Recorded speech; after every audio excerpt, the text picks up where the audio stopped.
बंदी छोड़ सतगुरु रामपाल जी परमेश्वर जी की जय हो।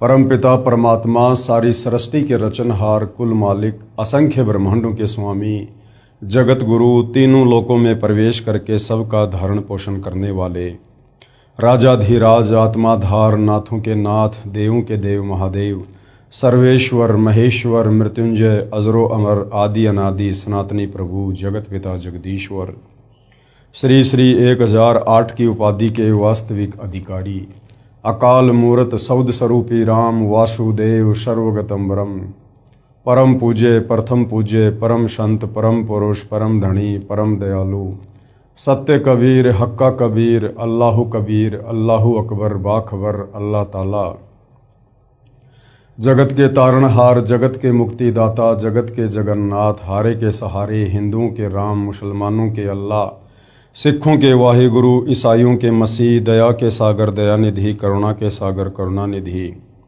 स्वयंभू परिभू, संकट मोचन, कष्ट हरण, मंगल करण, दुख भंजन, अविगत कबीर, निर्विकार निर्विषम परमात्मा, अलय अलेख सतगुरु, आदि अनादि सतगुरु, असली मर्यादा पुरुषोत्तम, असली राम, असली कृष्ण, असली घनश्याम, असली मुरारी, राजाओं के राजा, महाराजाओं के महाराजा, शहंशाहों के शहंशाह, सम्राटों के सम्राट, भगवानों के भगवान, अल्लाहों के अल्लाह, प्रभुओं के प्रभु, मसीहाओं के मसीह, सच्चे वाहिगुरु, बाबाओं के बाबा, पीरों के पीर, सेठों के सेठ, जगत सेठ, सावड़सा सेठ, सर्वगुण संपन्न, अनंत कोटि कलाओं के स्वामी, अनंत कोटि ब्रह्मांडों के नायक, योगियों में महायोगी, ध्यानियों में महाध्यानी, सिद्धों में परम सिद्ध, ज्ञानियों में तत्व ज्ञानी, ब्रह्म ज्ञानी, महाज्ञानी, परम ज्ञानी, सर्वश्रेष्ठ ज्ञानी, विज्ञानी, युवा कबीर, समर्थ कबीर, असमवात, अमित ओजा, सच्चे रहनुमा, करीम अल्लाह, सुभान अल्लाह,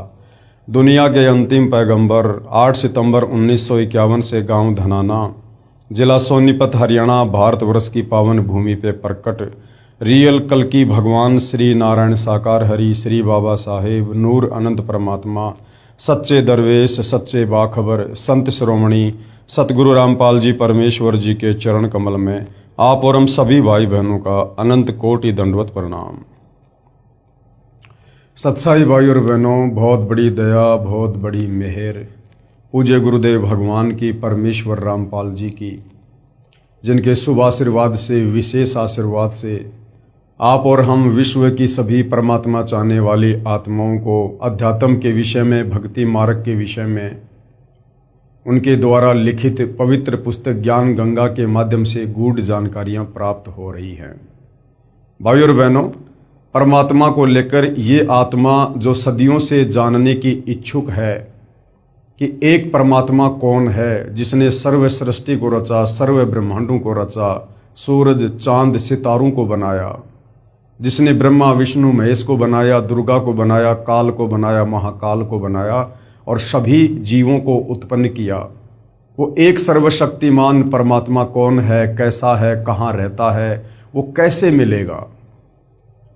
भाई और बहनों, अब कहीं जाकर इस जटिल सवाल का जवाब हमें परम पूज्य परमेश्वर सतगुरु रामपाल जी के कर कमल से लिखित पवित्र पुस्तकों व उनके मुख कमल से जो सत्संग बोले गए हैं उनके माध्यम से जानकारियां प्राप्त हुई हैं। क्योंकि अपने द्वारा रची गई सृष्टि की यथार्थ जानकारी वो कबीर परमात्मा स्वयं ही पृथ्वी पर संत रूप में प्रकट होकर देता है। तो भाई और बहनों, ये पवित्र पुस्तक ज्ञान गंगा कोई सामान्य पुस्तक नहीं है। ये सर्व धर्मों के पवित्र धर्मशास्त्रों के ज्ञान से प्रमाणित है। इस पवित्र पुस्तक के तत्व ज्ञान में सुई की नोक रखने जितनी कमी निकालने में कोई सक्षम नहीं है। इस पुस्तक को पढ़ने के बाद ही हमें असल में आत्मज्ञान और परमात्म ज्ञान होगा। इस पुस्तक को पढ़ने के बाद ही हम सृष्टि रचना की यथार्थ जानकारी से परिचित हो पाएंगे। इस पुस्तक को पढ़ने के बाद ही हमारा भक्ति करने का मन करेगा। क्योंकि जब तक हमें जानकारी नहीं होगी कि हम जीव हैं, चाहे कोई प्रधानमंत्री है, चाहे राष्ट्रपति है, चाहे ब्रह्मा विष्णु महेश है, हम सब जीव कैटेगरी में हैं। और हम सभी 184 योनियों में, गधे कुत्ते सूअर की योनियों में ना जाने कितनी बार चक्कर काट चुके हैं, करोड़ों अरबों बार। और हम यहां काल के 21 ब्रह्मांडों में उसकी जेल में फंसे हुए हैं। ये तमाम जानकारियां भाई और बहनों, जब तक हम पवित्र पुस्तक ज्ञान गंगा को नहीं पढ़ेंगे, और ज्ञान गंगा पुस्तक में पेज नंबर 22 से लेकर 74 तक जो सृष्टि रचना है, जब तक उसको विस्तार से नहीं पढ़ेंगे और समझेंगे, हम कभी भी इस काल के कुचक्कर से, षड्यंत्र से बाहर नहीं निकल सकते, हम मुक्त नहीं हो सकते। तो भाई और बहनों, बहुत सारी जानकारी हमें इस पवित्र पुस्तक से प्राप्त हुई है। साथ में हमें यह भी पता चला कि पवित्र गीता जी क्या कह रही है, पवित्र वेद अध्यात्म को लेकर क्या कह रहे हैं। ये पत्थर पूजा, देव पूजा, ये दुनिया भर की पाखंड पूजा, ये कितनी जायज़ है, कितनी नाजायज़ है। ब्रह्मा विष्णु महेश तक की पूजा के लिए पवित्र ग्रंथ गीता जी मना करता है। फिर भी हम ब्रह्मा विष्णु महेश तक ही सीमित रह चुके हैं, क्योंकि हमारे नादान धर्म गुरु तत्व ज्ञान के अभाव में हमें ब्रह्मा विष्णु महेश से ऊपर कोई परमात्मा बता ही नहीं पाए। तो भाई और बहनों, अब हमें विस्तार से अध्यात्म के विषय में जानने को मिलेगा जब हम इस पवित्र पुस्तक ज्ञान गंगा को पढ़ेंगे और सतगुरु रामपाल जी के मुख कमल से बोले गए सत्संगों को सुनेंगे। तो भाई और बहनों, फिलहाल हमारा टॉपिक चल रहा है, ये तीर्थ कैसे बने, ये धाम कैसे बने, जहाँ पर दुनिया तत्व ज्ञान के अभाव में अपनी आत्मा के कल्याण के लिए, पूजा पाठ के लिए जाती रहती है, और मिलना जुलना वहाँ पर कुछ भी नहीं है। तो पिछले वीडियो नंबर 29 में हमने पवित्र पुस्तक ज्ञान गंगा से पढ़ा कि वैष्णो देवी धाम कैसे बना, अमरनाथ धाम कैसे बना, और आज इसी श्रृंखला में हमारा 30वें नंबर का वीडियो है।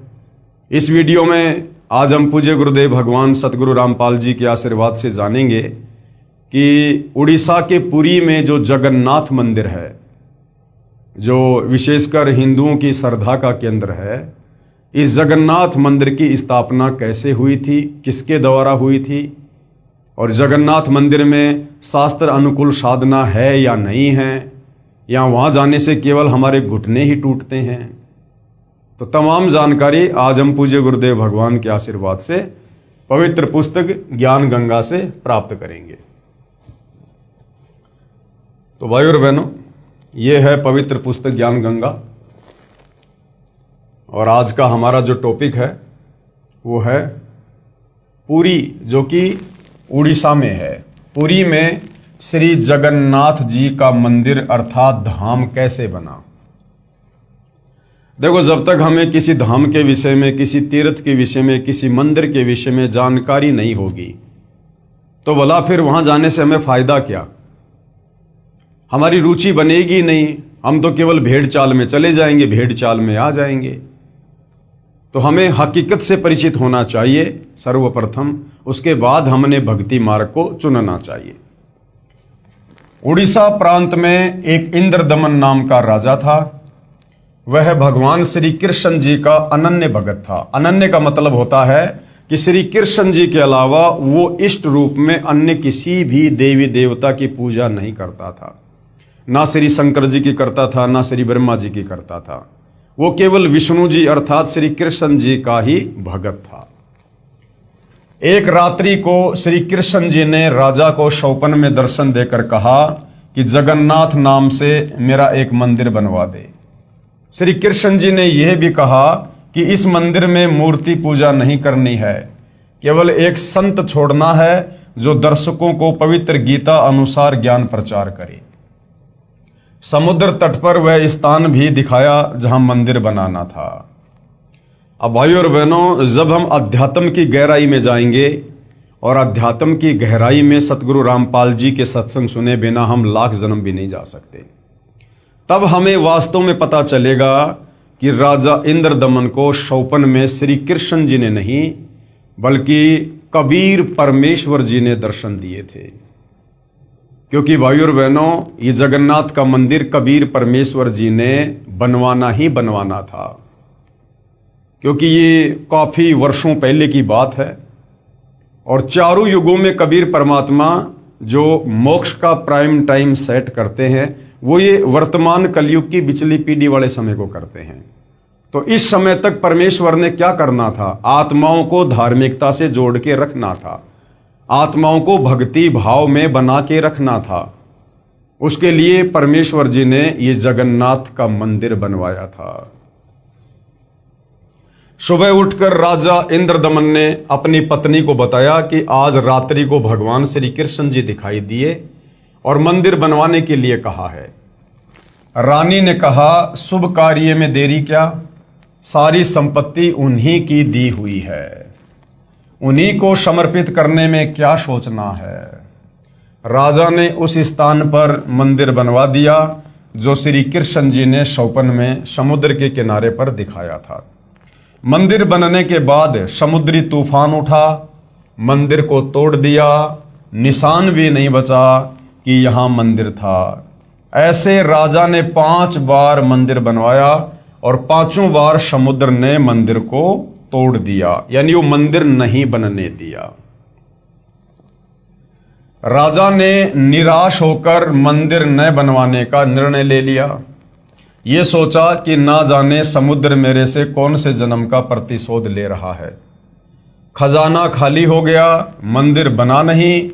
कुछ समय बाद पूर्ण परमेश्वर कबीर देव ज्योति निरंजन यानी काल को दिए वचन अनुसार राजा इंद्रदमन के पास आए तथा राजा से कहा कि आप मंदिर बनवाओ। भाई और बहनों, ये सारा भेद हमें सृष्टि रचना को समझने के बाद ही पता चलेगा। जब हम सृष्टि रचना पढ़ेंगे तो हमें पता चलेगा कि प्रथम बार जब कबीर परमेश्वर जी अपने पुत्र जोगजीत के रूप में इस काल के 21 ब्रह्मांड में आए और सर्वप्रथम कबीर परमेश्वर की और ज्योति निरंजन यानी काल की वार्ता सबसे ऊपर 21वें ब्रह्मांड में तपतशिला पर हुई, तो इस ज्योति निरंजन अर्थात काल में कबीर परमेश्वर से कुछ वचन लिए थे कि उसके बाद आप जी नीचे मेरे लोक में जाना, जिनमें एक वचन ये भी था, काल ने कहा था कि द्वापर में मेरा पुत्र जाएगा श्री कृष्ण रूप में और उसके बाद वो एक जगन्नाथ नाम का मंदिर बनवाना चाहेगा, लेकिन वो मंदिर समुद्र बनने नहीं देगा। समुद्र अपना बदला लेगा, अपना प्रतिशोध लेगा, क्योंकि जब वो त्रेता युग में राम रूप में गया था उस समय उसने समुद्र को अग्नि बाण दिखाकर डराया था, धमकाया था, लताड़ा था। तो समुद्र उस बात का बदला लेगा और वो जो है उस मंदिर को नहीं बनने देगा। तो हे भगवान, आप दया करना, आप समर्थ हैं, आप उस जगन्नाथ के मंदिर को बनवाना। कुछ समय उपरांत पूर्ण परमेश्वर यानी कबीर देव जी ज्योति निरंजन यानी काल को दिए वचन अनुसार राजा इंद्रदमन के पास आए तथा राजा से कहा, आप मंदिर बनवाओ। अब के समुद्र मंदिर यानी महल नहीं तोड़ेगा। राजा ने कहा, संत जी मुझे विश्वास नहीं है, मैं भगवान श्री कृष्ण यानी विष्णु जी के आदेश से मंदिर बनवा रहा हूं। श्री कृष्ण जी समुद्र को नहीं रोक पा रहे हैं, 5 बार मंदिर बनवा चुका हूं, ये सोचकर कि कहीं भगवान मेरी परीक्षा ले रहे हों, परंतु अब तो परीक्षा देने योग्य भी नहीं रहा हूं, क्योंकि खजाना भी खाली हो गया है। अब मंदिर बनवाना मेरे वश की बात नहीं है। अब भाई और बहनों, अगर कबीर परमात्मा जी चाहते तो प्रथम बार में भी मंदिर को बनवाकर सुरक्षित रख सकते थे, समुद्र कुछ नहीं बिगाड़ता। लेकिन कबीर परमेश्वर जी ने इस काल लोक की शक्तियों की समर्थता भी आप और हमारे को दिखानी होती है कि देख लो, ये तुम्हारे श्री कृष्ण अर्थात विष्णु, यहां का समुद्र भी इनकी आज्ञा का पालन नहीं करता है, इनको कुछ नहीं समझता है। और अब कबीर परमेश्वर 6वीं बार मंदिर बनवाएंगे उस राजा को कह के, और उसके बाद वो समुद्र मंदिर तोड़ने के लिए आएगा, लहरें उठेंगी, लेकिन कबीर परमेश्वर जी उसको वहीं पर स्टेबल कर देंगे और आदेश दे देंगे, वचन में बांध देंगे कि मेरी आज्ञा के बिना अगर तूने कभी भी इस मंदिर की तरफ आगे बढ़ने का प्रयास किया तो मेरे से बुरा और कोई नहीं होगा। परमेश्वर ने कहा, इंद्रदमन, जिस परमेश्वर ने सारे ब्रह्मांडों की रचना की है वही सर्व कार्य करने में सक्षम है, अन्य प्रभु नहीं। मैं उस परमेश्वर की वचन शक्ति प्राप्त हूं। यानी जिस प्रकार आज सतगुरु रामपाल जी अपने आप को छुपा कर कहते हैं कि मैं तो परमेश्वर कबीर जी का भेजा हुआ हूं, मेरे को कबीर परमात्मा ने शक्ति देकर भेजी है, इसी प्रकार भाई और बहनों ये कबीर परमेश्वर जी चारों युगों में हम नादान जीवों की छोटी बुद्धि को देखते हुए कि हम उनको डायरेक्ट परमेश्वर के रूप में स्वीकार नहीं कर सकते, जब ये गुरु रूप में आते हैं तो वे इसी प्रकार से अपने आप को छुपाते हुए लीला करते हैं, जैसे स्वयं कबीर परमात्मा संत रूप में इंद्रदमन को कह रहे हैं। क्या कह रहे हैं? परमेश्वर ने कहा, इंद्रदमन, जिस परमेश्वर ने ब्रह्मांडों की रचना की है वही सर्व कार्य करने में सक्षम है, अन्य प्रभु नहीं। मैं उस परमेश्वर की वचन शक्ति प्राप्त हूं। यानी अपने आप को छुपा रहे हैं कि मैं तो उस परमात्मा की थोड़ी बहुत शक्ति लेकर आया हूं, मैं समुद्र को रोक सकता हूं। अब बताओ, जब श्री कृष्ण जी अर्थात विष्णु जी समुद्र को नहीं रोक पाए और एक साधारण से संत रूप में कबीर परमात्मा कह रहे हैं कि मैं रोक सकता हूं, तो श्री विष्णु जी से बड़े तो यही हो गए। और काल ने क्या कहा था कि भगवान आप वो मंदिर बनवाना, यानी उस काल के बस की बात भी नहीं थी समुद्र को रोकना। क्योंकि भाई और बहनों, ये जो पांच जो ये तत्व हैं, पृथ्वी, अग्नि, जल, वायु, आकाश, ये कबीर परमेश्वर जी के गुलाम हैं, ये कबीर परमात्मा जी के हुक्म से कार्य करते हैं। तो वो काल भी सक्षम नहीं था समुद्र को रोकने में, अन्यथा परमात्मा से वचन ही क्यों लेता कि आप मंदिर बनवाना, वो खुद ना बनवा देता, समुद्र को रोक देता। लेकिन वो काल भी सक्षम नहीं है। मैं समुद्र को रोक सकता हूं, अपने आप को छुपाते हुए सत्य कह रहे थे। राजा ने कहा कि संत जी, मैं नहीं मान सकता कि श्री कृष्ण जी से भी कोई प्रबल शक्ति युक्त प्रभु है, क्योंकि हमारे नादान अज्ञानी तत्व ज्ञानहीन धर्म गुरुओं ने इन शास्त्रों को ना पढ़कर ना समझकर और सभी को, राजा से लेकर प्रजा को, एक ही उल्टी पट्टी पढ़ा रखी थी कि ब्रह्मा विष्णु महेश से ऊपर कोई भगवान नहीं है, कोई परमात्मा नहीं है। तो राजा इंद्रदमन भी उसी अज्ञान के ऊपर दृढ़ था और कह रहा था कि संत जी, मुझे आपकी बात पर विश्वास नहीं है कि आप समुद्र को रोक दोगे और मंदिर को तोड़ने से बचा लोगे, क्योंकि मैं तो श्री कृष्ण जी से ऊपर किसी को भी परमात्मा या अन्य कोई शक्ति नहीं मानता। जब वे ही समुद्र को नहीं रोक सके तो आप कौन से खेत की मूली हो, क्योंकि परमात्मा एक साधारण से संत के रूप में थे। मुझे विश्वास नहीं होता तथा न ही मेरी वित्तीय स्थिति, यानी मेरी आर्थिक स्थिति, मेरे पास में अब खजाना भी इतना नहीं है कि मैं महल को बनवा सकूं, यानी वो मंदिर बनवा सकूं। संत रूप में आए कबीर देव, कबीर परमेश्वर ने कहा, आज भी तो संत रूप में आए हुए हैं, सतगुरु रामपाल जी के रूप में आए हुए हैं।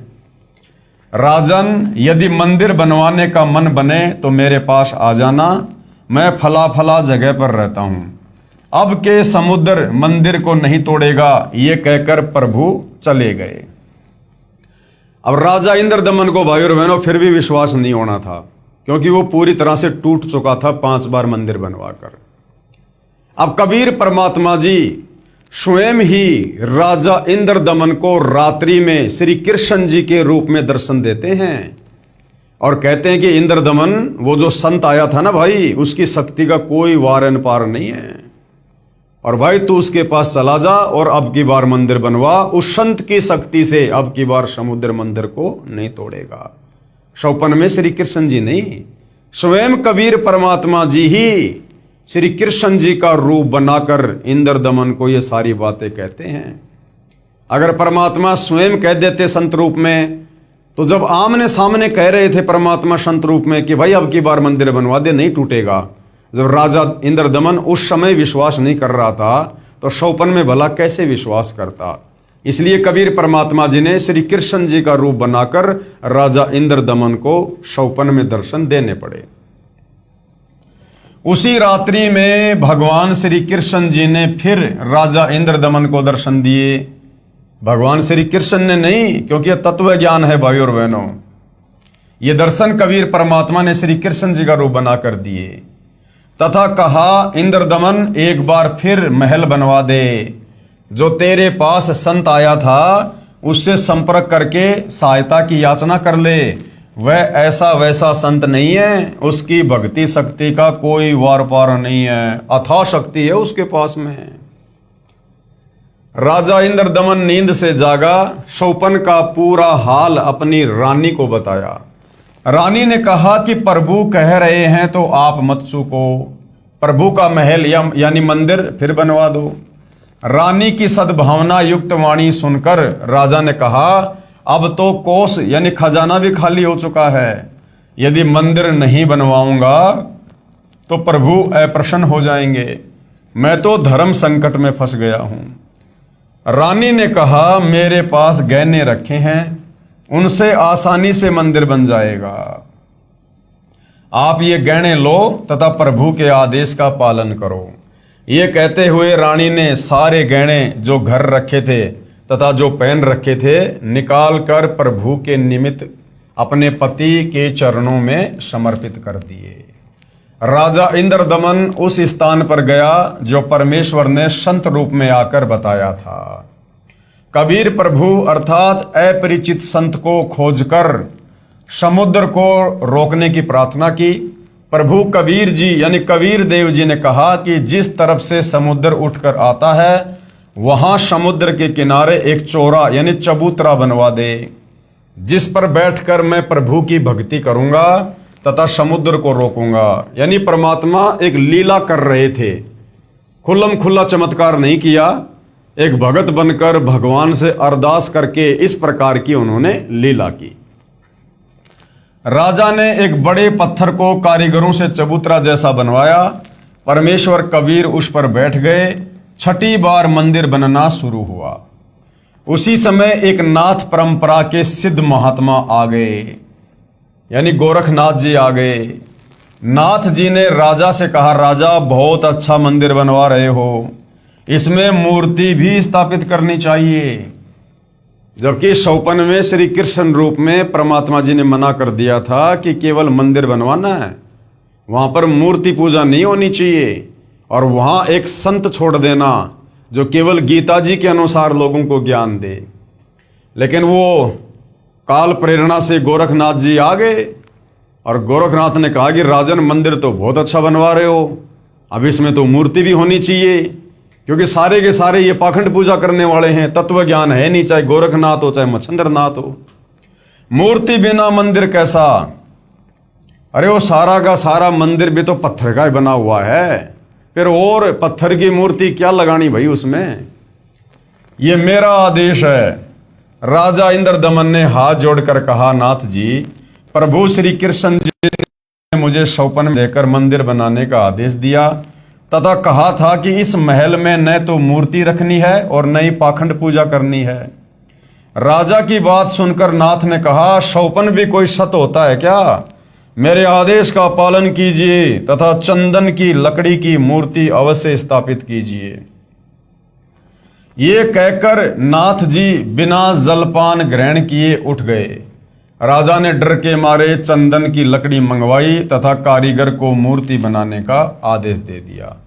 एक मूर्ति श्री कृष्ण जी की स्थापित करने का आदेश श्री नाथ जी का था। फिर अन्य गुरुओं संतों ने राजा को राय दी कि अकेले प्रभु कैसे रहेंगे, वे तो श्री बलराम को सदा अपने साथ रखते थे। एक ने कहा, बहन सुभद्रा तो भगवान श्री कृष्ण जी की लाडली बहन थी, वो कैसे अपने भाई के बिना रह सकती है? गुड्डा गुड्डी वाला खेल। 3 मूर्तियां बनवाने का निर्णय लिया गया। 3 कारीगर नियुक्त किए। मूर्तियां तैयार होते ही टुकड़े टुकड़े हो गई। ऐसे 3 बार मूर्तियां खंड हो गई। राजा बहुत चिंतित हुआ, सोचा मेरे भाग्य में ये यश व पुण्य कर्म नहीं है। मंदिर बनता है वो टूट जाता है, अब मूर्तियां टूट रही हैं। नाथ जी रुष्ट होकर गए हैं। यदि कहूंगा कि मूर्तियां टूट जाती हैं तो सोचेगा कि राजा बहाना बना रहा है, कहीं मुझे श्राप ना दे दे। चिंताग्रस्त राजा न तो आहार कर रहा है और न रात्रि भर निंद्रा आई। सुबह बेचैन अवस्था में राजा दरबार में गया।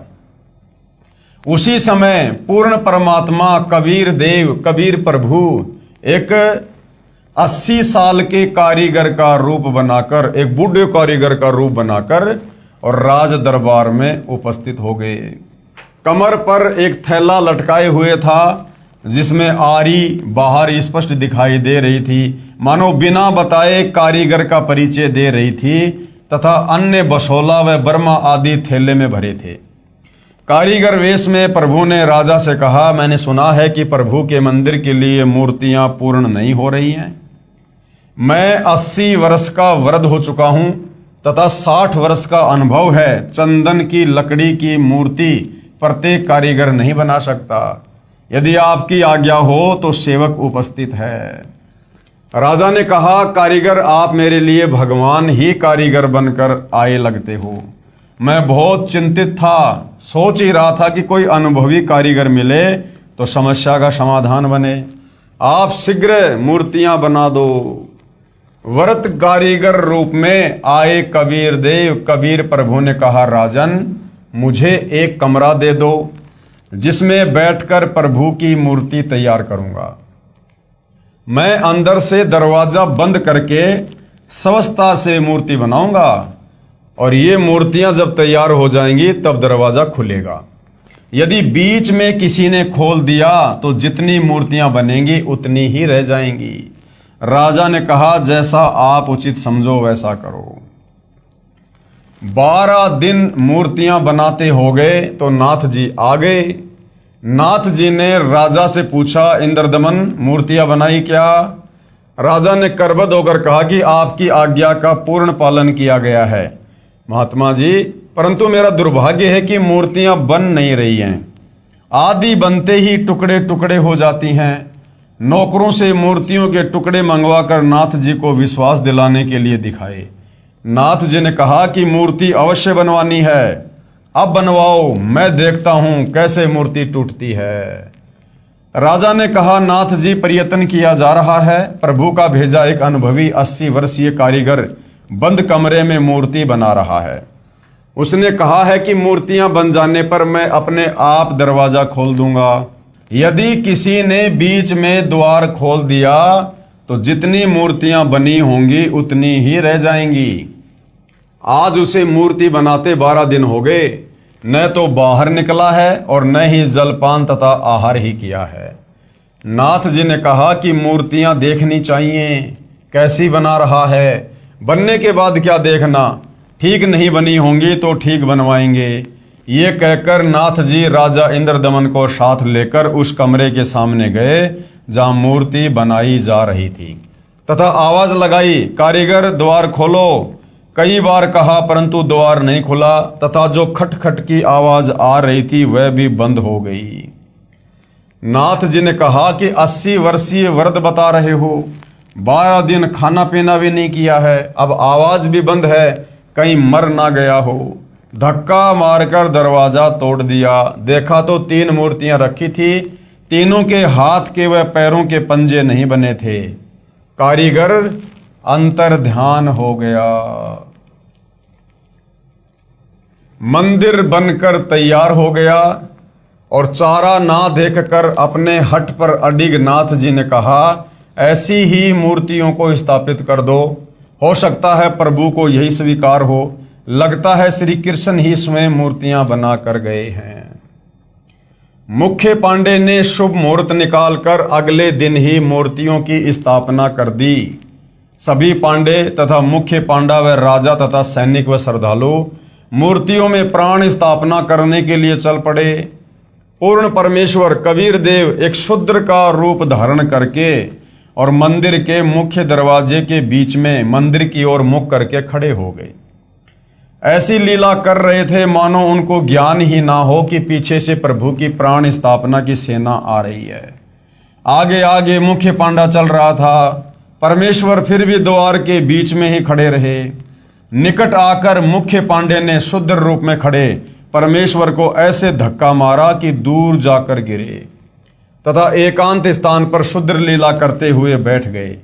राजा सहित सभी श्रद्धालुओं ने मंदिर के अंदर जाकर देखा तो सारी मूर्तियां उसी द्वार पर खड़े शुद्ध रूप परमेश्वर का रूप धारण किए हुए थी। इस चमत्कार को देखकर उपस्थित व्यक्ति अचंभित हो गए। मुख्य पांडा कहने लगा कि भगवान नाराज हो गया है, क्योंकि मुख्य द्वार को उस शूद्र ने अशुद्ध कर दिया है, इसलिए सारी मूर्तियों ने शुद्ध रूप धारण कर लिया। बड़ा अनिष्ट हो गया। कुछ समय बाद मूर्तियों का वास्तविक रूप हो गया। गंगा जल से कई बार स्वच्छ करके प्राण स्थापना की गई। कबीर देव ने कहा, अज्ञानता व पाखंडवाद की चरम सीमा देखो। कारीगर मूर्ति का भगवान बनता है, फिर पुजारी या अन्य संत उस मूर्ति रूपी प्रभु में प्राण डालता है, अर्थात भगवान को जीवन दान देता है, तब वह मिट्टी या लकड़ी का भगवान कार्य सिद्ध करता है। वारे पाखंडियों, खूब मूर्ख बनाया प्रभु प्रेमी आत्माओं को। ये चित्र यहां पर गुरुदेव भगवान ने दिखाया हुआ है। पीछे की तरफ ये मंदिर बना हुआ है, और जैसे ही मंदिर बनकर तैयार हुआ, समुद्र अपना प्रतिशोध लेने के लिए उस त्रेता युग की घटना के कारण और अपनी लहरों को बिल्कुल 40-50 फुट ऊंचा उठाकर समुद्र को नष्ट करने के लिए आया, तो वहाँ पर कबीर परमात्मा जी संत रूप में बैठे हुए थे, और उन्होंने समुद्र देव को आदेश दिया कि भैया अब इस मंदिर को हाथ मत लगाना, अगर तुझे बदला लेना है तो जो द्वारिका है श्री कृष्ण जी की, उसको नष्ट कर दे जाकर। परमेश्वर कबीर जी द्वारा समुद्र से जगन्नाथ मंदिर को तोड़ने से बचाना। मूर्ति स्थापना हो जाने के कुछ दिन पश्चात लगभग 40 फुट ऊंचा समुद्र का जल उठा, जिसे समुद्री तूफान कहते हैं, तथा बहुत तेजी से मंदिर की ओर चला। सामने कबीर परमेश्वर चौरा यानी चबूतरे पर बैठे थे। अपना एक हाथ उठाया जैसे आशीर्वाद देते हैं। समुद्र उठा का उठा रह गया तथा पर्वत की तरह खड़ा रहा, आगे नहीं बढ़ सका। विप्र रूप बनाकर यानी ब्राह्मण का रूप बनाकर समुद्र आया तथा चबूतरे पर बैठे प्रभु से कहा कि भगवान, आप मुझे रास्ता दे दो, मैं मंदिर तोड़ने जाऊंगा। प्रभु ने कहा कि यह मंदिर नहीं है। क्या कहा कबीर परमात्मा ने संत रूप में समुद्र को कि यह मंदिर नहीं है, यह तो महल यानी आश्रम है, आश्रम। भाई और बहनों, जगन्नाथ का मंदिर कोई सामान्य मंदिर नहीं है। यह कोई श्री कृष्ण जी के द्वारा बनवाया गया मंदिर नहीं है। यह कबीर परमात्मा ने स्वयं ही इंद्र दमन को स्वप्न में दर्शन देकर मंदिर बनवाया है, और आने वाले समय में स्वयं कबीर परमेश्वर जो वर्तमान में सतगुरु रामपाल जी के नाम से धरती पर प्रकट हैं, उस आश्रम में जाकर विराजमान होंगे, सत्संग करेंगे, लोगों को उपदेश करेंगे। इसमें विद्वान पुरुष रहा करेगा, इसमें विद्वान पुरुष रहा करेगा। अब कबीर परमात्मा के अलावा कौन विद्वान पुरुष है? असल में यदि कोई विद्वान है धरती पर तो वर्तमान में सतगुरु रामपाल जी हैं। विद्वान का मतलब ये नहीं जो पढ़ा लिखा हो, 2-4 भाषाओं का ज्ञाता हो, नहीं। जो तत्व ज्ञानी होता है वो विद्वान होता है, और कबीर परमेश्वर के अलावा और कोई भी विद्वान की परिभाषा में सेट नहीं होता है। इसमें विद्वान पुरुष रहा करेगा तथा पवित्र गीता जी का ज्ञान दिया करेगा। अब जब से जगन्नाथ का मंदिर बना है भाई और बहनों, तब से लेकर आज मई 2026 तक तो उस जगन्नाथ के मंदिर में कोई भी विद्वान पुरुष नहीं बैठा है, और ना ही गीता जी के अनुसार आज तक किसी ने वहां पर कोई उपदेश दिया है। तो कबीर परमात्मा जी ने कहा था उस समय कि इसमें विद्वान पुरुष रहा करेगा तथा पवित्र गीता जी का ज्ञान दिया करेगा। तो आने वाले समय में सतगुरु रामपाल जी उस जगन्नाथ के मंदिर में विराजमान होंगे, और परमेश्वर वहीं से अपनी आगे की लीलाओं को अंजाम देंगे। आपका इसको नष्ट करना शोभा नहीं देता। समुद्र ने कहा मैं इसे अवश्य तोड़ूंगा। प्रभु ने कहा कि जाओ, कौन रोकता है? समुद्र ने कहा कि मैं विवश हो गया हूं, आपकी शक्ति अपार है, मुझे रास्ता दे दो प्रभु। परमेश्वर कबीर साहिब जी ने पूछा कि आप ऐसा क्यों कर रहे हो? तो विप्र रूप में उपस्थित समुद्र ने कहा कि जब यह श्री कृष्ण जी त्रेता युग में श्री रामचंद्र रूप में आया था, तब इसने मुझे अग्नि बाण दिखाकर बुरा भला कहकर अपमानित करके रास्ता मांगा था। मैं वह प्रतिशोध यानी बदला लेने जा रहा हूं। अब यहां भाई और बहनों सब में ऐसे राग द्वेष भरा है कूट कूट के। अब तो त्रेता युग की घटना का बदला वो समुद्र देव और जगन्नाथ के मंदिर को तोड़कर लेना चाह रहा है। आम इंसान में तो छोड़ो, इन देवी देवताओं में भी राग द्वेष ईर्ष्या ज्यों की त्यों भरी पड़ी है। अब बताओ, इन देवी देवताओं की भक्ति करके पूजा करके इनको फॉलो करके इनके मंदिर मस्जिद बनवा बनवा के क्या हम कभी इस प्रकार के विकारों से रहित हो सकते हैं? कभी नहीं हो सकते। परमेश्वर कबीर जी ने कहा कि प्रतिशोध तो आप पहले ही ले चुके हो, आपने द्वारिका को डुबो रखा है। समुद्र ने कहा कि अभी पूरी नहीं डुबा पाया हूं, आधी रहती है। वह भी कोई प्रबल शक्ति युक्त संत सामने आ गया था, यानी कबीर परमात्मा ही वहां पर सामने आ गए थे, जिस कारण से द्वारिका को भी समुद्र नहीं डुबो पाया था, जिस कारण से मैं द्वारिका को पूर्ण रूपेण नहीं समा पाया। अब भी कोशिश करता हूं तो उधर नहीं जा पा रहा हूं, उधर से मुझे बांध रखा है। तब परमेश्वर कबीर यानी कबीर देव ने कहा, वहां भी मैं ही पहुंचा था, मैंने वह अवशेष बचाया था। अब जा, शेष बची द्वारिका को भी निगल ले, परंतु उस यादगार को छोड़ देना जहां श्री कृष्ण जी के शरीर का अंतिम संस्कार किया गया था, ताकि वो ऐतिहासिक घटना नष्ट ना हो जाए। आने वाले समय में लोग कहीं फिर इस बात पर विश्वास ना करें कि यहां पर श्री कृष्ण जी का अंतिम संस्कार हुआ होगा। श्री कृष्ण जी के अंतिम संस्कार स्थल पर बहुत बड़ा मंदिर बना दिया गया है। ये यादगार यानी ये प्रमाण बना रहेगा कि वास्तव में श्री कृष्ण जी की मृत्यु हुई थी तथा पंच भौतिक शरीर छोड़कर गए थे। अन्यथा लोग कह देते कि श्री कृष्ण जी तो सशरीर गए थे, वो अपना शरीर छोड़ के नहीं गए थे। इस प्रकार का पाखंड इन लोगों के द्वारा शुरू करवा दिया जाता। नहीं तो आने वाले समय में कहेंगे कि श्री कृष्ण जी की तो मृत्यु नहीं हुई थी, आज्ञा प्राप्त करके शेष द्वारिका को भी समुद्र ने डुबो लिया। परमेश्वर कबीर जी यानी कबीर देव ने कहा, अब आप आगे से कभी भी इस जगन्नाथ मंदिर को तोड़ने का प्रयत्न नहीं करना तथा इस महल से दूर चला जा। ऐसी आज्ञा प्रभु की मानकर और प्रणाम करके मंदिर से दूर लगभग 1.5 किलोमीटर हट गया। ऐसे श्री जगन्नाथ जी का मंदिर अर्थात धाम स्थापित हुआ। अब भाई और बहनों, ये है रियल घटना, ये है सत्यनारायण कथा, जिसमें झूठ का लेश मात्र भी समावेश नहीं है। इस प्रकार से उड़ीसा के पुरी में श्री जगन्नाथ मंदिर का निर्माण हुआ था कबीर परमेश्वर जी के आशीर्वाद से, ना कि श्री कृष्ण जी की शक्ति से। श्री जगन्नाथ के मंदिर में छुआछात शुरू से ही नहीं है। कैसे? कुछ दिन पश्चात जिस पांडे ने प्रभु कबीर जी को शुद्ध रूप में धक्का मारा था, उसको कुष्ठ रोग हो गया, पूरे शरीर पर कोढ़ हो गया। सभी औषधि करने पर भी स्वस्थ नहीं हुआ। कुष्ठ रोग का कष्ट अधिक से अधिक बढ़ता ही चला गया।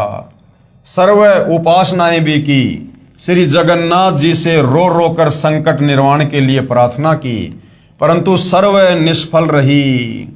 अब बताओ, आज वर्तमान में जो लोग जगन्नाथ मंदिर में जाते हैं सुख प्राप्ति के लिए, भाई उनको क्या सुख होंगे जब उस मंदिर का मुख्य पांडा, जिसने उन मूर्तियों में प्राण प्रतिष्ठा की, मूर्तियां मंदिर में स्थापित की, जब उस पांडे को कोढ़ का रोग हो गया और बहुत भयंकर पीड़ा हो रही है, और श्री कृष्ण अर्थात उस जगन्नाथ के मंदिर में भी मूर्तियों के आगे माथा टेक टेक के रह गया, उसका कोढ़ का रोग ठीक नहीं हो पाया।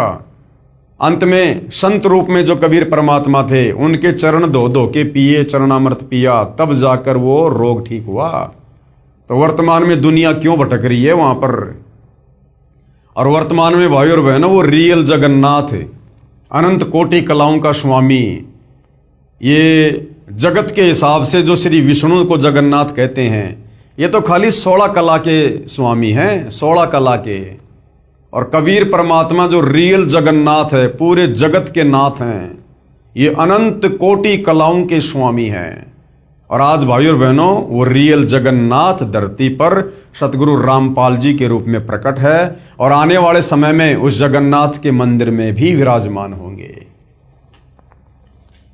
सर्व उपासनाएं भी की, श्री जगन्नाथ जी से रो रो कर संकट निवारण के लिए प्रार्थना की, परंतु सर्व निष्फल रही।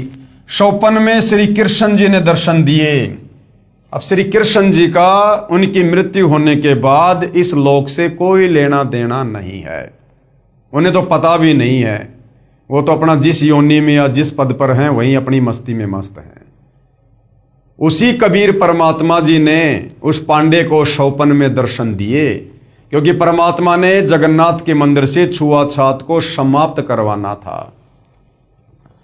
56 में श्री कृष्ण जी ने दर्शन दिए, यानी कबीर परमात्मा ने श्री कृष्ण जी के रूप में उस पांडे को दर्शन दिए तथा कहा, पांडे उस संत के चरण धोकर चरणा अमृत पान कर जिसको तूने मंदिर के मुख्य द्वार पर धक्का मारा था, तब उसके आशीर्वाद से तेरा कुष्ठ रोग ठीक हो सकता है। यदि उसने तुझे हृदय से क्षमा किया तो, अन्यथा नहीं। अगर तुझे हृदय से क्षमा करेगा तो तेरा रोग ठीक होगा, अन्यथा चाहे वो कितना आशीर्वाद दे दे तेरा रोग ठीक नहीं होगा। अब भाई और बहनों, आप और हम भगत भाई बहनों ने भी बहुत बड़ी शिक्षा लेनी है। देखो, हम सदियों बाद में इस तत्व ज्ञान को सुन रहे हैं और धीरे धीरे हमारे जहन में यह ज्ञान उतरेगा। लेकिन जब यह ज्ञान हमें समझ में आने लग जाए या हमारी समझ में आ गया, उसके बाद हमने पूज्य गुरुदेव सतगुरु रामपाल जी की मर्यादाओं में किसी भी प्रकार की कोई भी गफलत नहीं करनी होती है।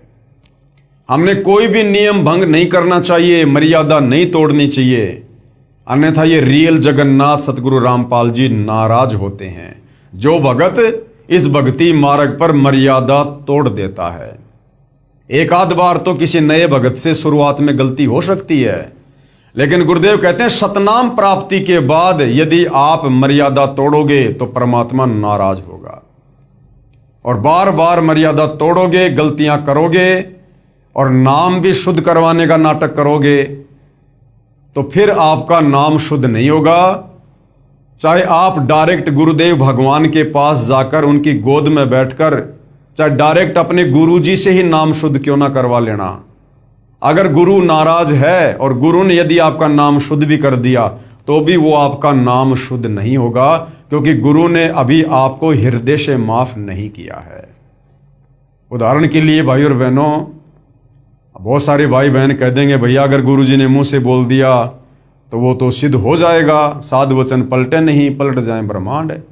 बिल्कुल सत्य है, साध वचन पलटे नहीं पलट जाए ब्रह्मांड, लेकिन इसमें बहुत अंतर है। आज से 650 साल पहले जब कबीर परमात्मा जी आए और हिंदुस्तान के बादशाह सिकंदर लोदी का जो धार्मिक गुरु शेख तकी था, उसकी लड़की जो मर चुकी थी वो कब्र में दबाई जा चुकी थी। 10-12 दिन बाद शेख तकी के कहने पर उस लड़की को कब्र से बाहर निकलवाया गया और शेख तकी ने कहा कि कबीर यदि तू अल्लाह है तो मेरी इस लड़की को जिंदा करके दिखा, मैं तेरे चरणों में स्वयं को समर्पित कर दूंगा। तो भाई और बहनों, कबीर परमात्मा जी ने क्या कहा था, हे शेख तकी की लड़की जिंदा हो जा, लेकिन वो लड़की जिंदा नहीं हुई।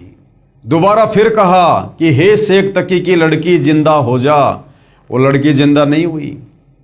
फिर तीसरी बार कहा कि हे शेख तकी की लड़की, यानी हे जीवात्मा, तू जहां भी कहीं है कबीर हुक्म से इस शरीर में प्रवेश कर।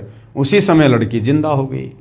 तो भाई और बहनों, पहले 2 बार भी तो लड़की को जिंदा होने का आदेश उसी कबीर भगवान ने दिया था, लेकिन लड़की जिंदा नहीं हुई।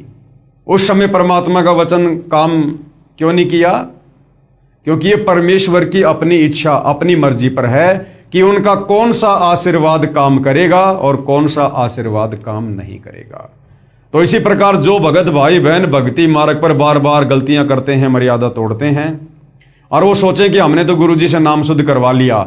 यदि आपके गुरुजी ने हृदय से नाम शुद्ध नहीं किया तो गुरु के द्वारा शुद्ध किया गया नाम भी कोई काम नहीं करेगा। तो इस प्रकार से मर्यादा तोड़ने से भगत ने बचना चाहिए, अपने गुरुजी को नाराज करने से बचना चाहिए। यदि उसने तुझे हृदय से समा किया तो, अन्यथा नहीं। मरता क्या नहीं करता। वह मुख्य पांडा सवेरे उठा, कई सहयोगी पांडवों को साथ लेकर उस स्थान पर गया जहां पर प्रभु कबीर शुद्ध रूप में विराजमान थे। ज्यों ही पांडा प्रभु के निकट आया तो परमेश्वर उठकर चल पड़े। लीला कर रहे थे परमात्मा, तथा कहा, हे पांडा, मैं तो अछूत हूं, मेरे से दूर रहना, कहीं आप अपवित्र ना हो जाओ। पांडा निकट पहुंचा, परमेश्वर और आगे चल पड़े।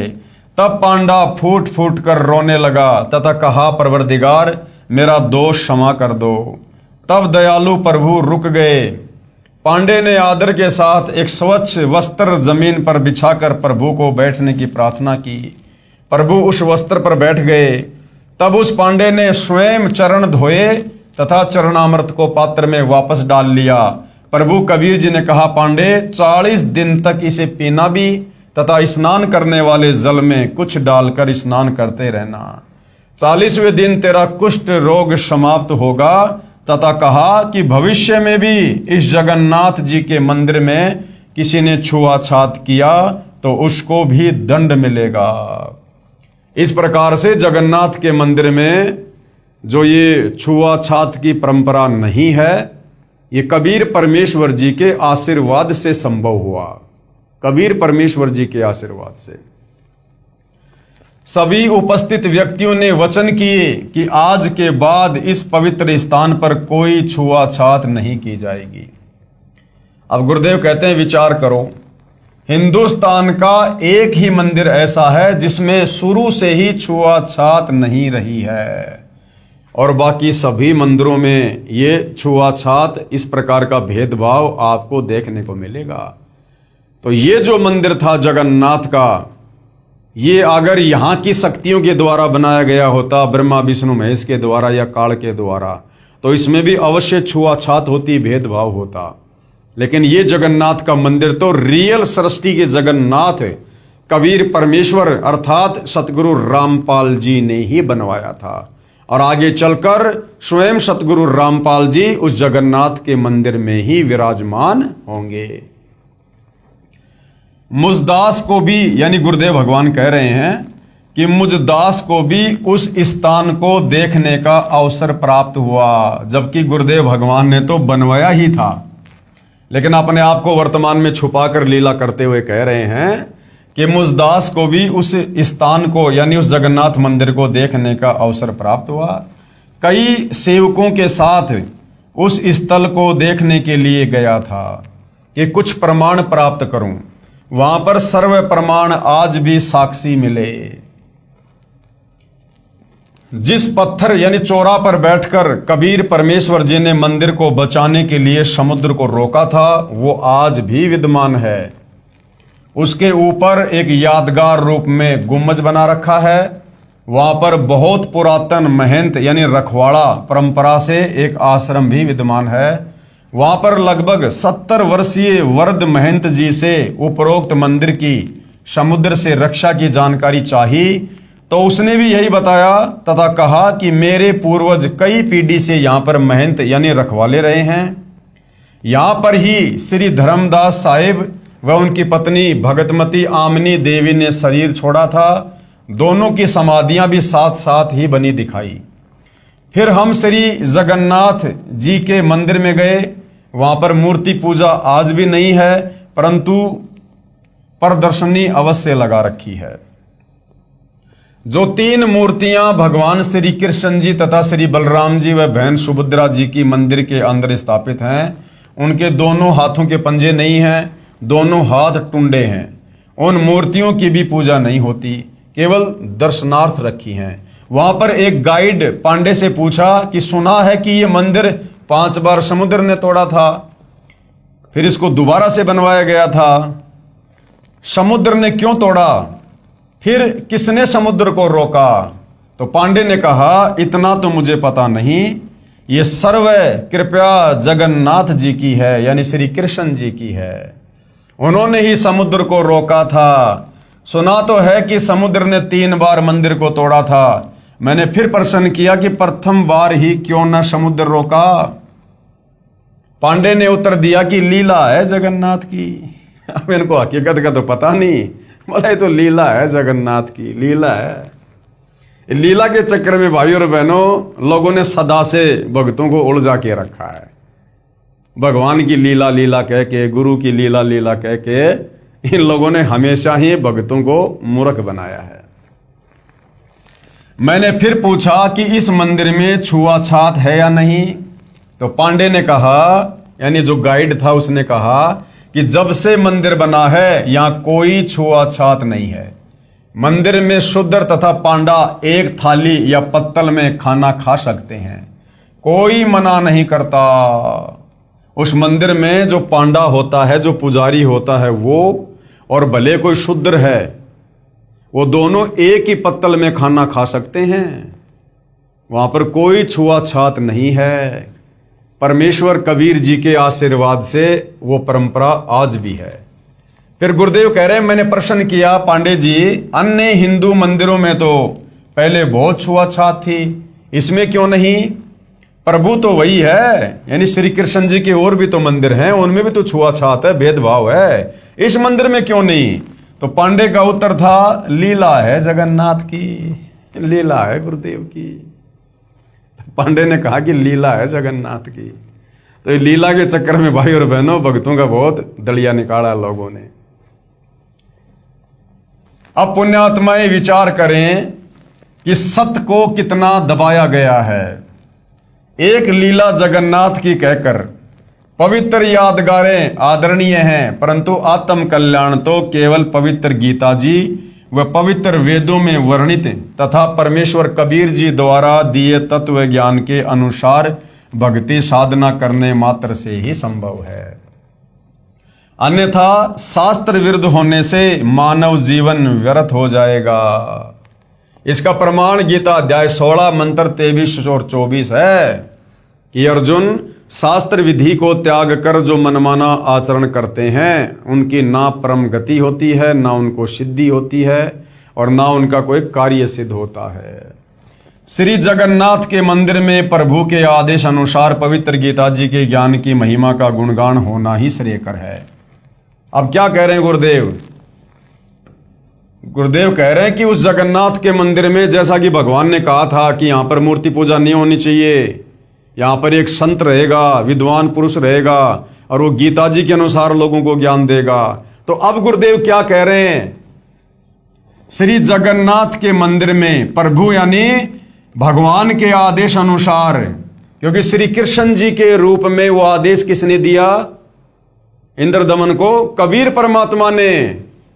तो मंदिर में प्रभु के आदेश अनुसार पवित्र गीता जी के ज्ञान की महिमा का गुणगान होना ही श्रेयकर है। तो भाई और बहनों, गीता जी की महिमा का वर्णन तो उस मंदिर में बैठकर वो करेगा जिसको वास्तव में गीता जी का ज्ञान प्राप्त होगा, जो गीता जी के ज्ञान को जानता होगा, जो तत्व ज्ञानी होगा। और यहां तो किसी शंकराचार्य को भी गीता जी का यथार्थ ज्ञान, यथार्थ सार का पता नहीं है। तो आने वाले समय में सतगुरु रामपाल जी ही जगन्नाथ के मंदिर में विराजमान होकर अपनी आगे की लीला करेंगे। तथा जैसा श्रीमद् भगवत गीता जी में भक्ति विधि है, उसी प्रकार साधना करने मात्र से ही आत्म कल्याण संभव है।